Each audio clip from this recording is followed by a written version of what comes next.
4-5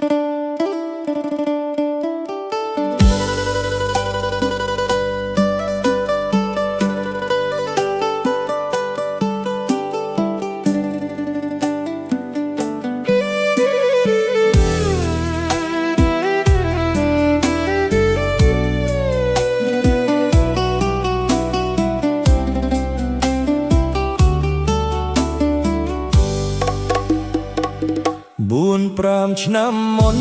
អូននឹងបងសានក្តីស្នេហា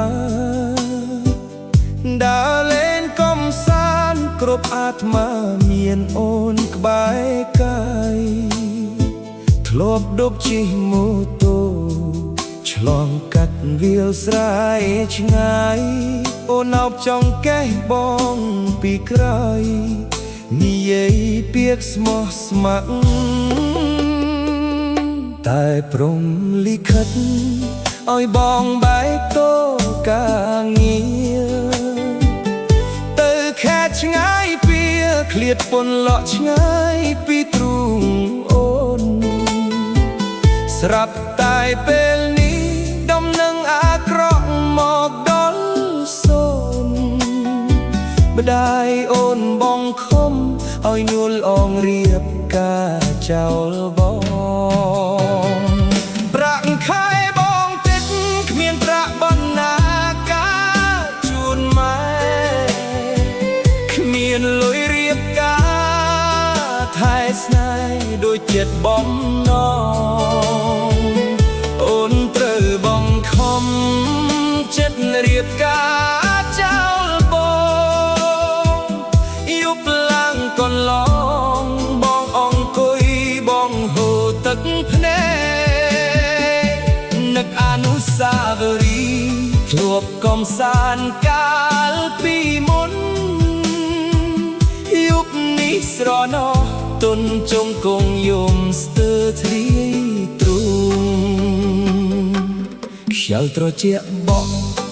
មកកាត់បេះដូងកំព្រា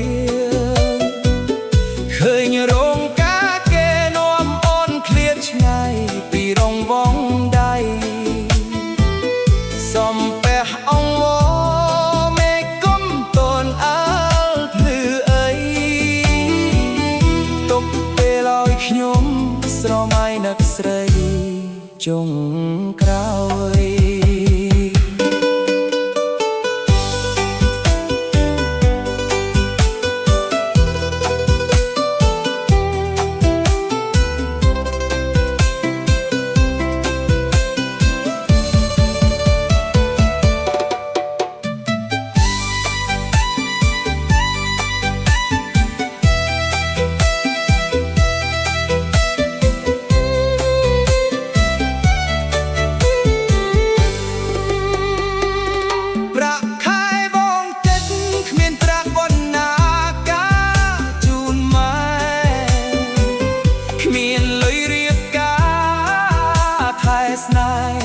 ចិត្តបំណ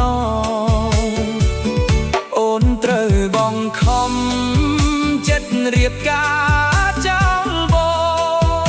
ងយប់ឡើងកន្លងបងអង្គុយបងហូរទឹកភ្នែកនឹកអនុស្សាវរីយ៍ធ្លាប់កំសាន្តកាលពីមុនយប់នេះស្រណោះទុនចុងកងយំស្ទើរធ្លាយទ្រូងខ្យល់ត្រជាក់បក់មកកាត់បេះដូងកំព្រាឃើញរោងការគេនាំអូនឃ្លាតឆ្ងាយពីរងវងដៃសំពះអង្វរមេគុំតនអើលភ្លឺអីទុកពេលឲ្យខ្ញុំស្រមៃនឹកស្លេចង់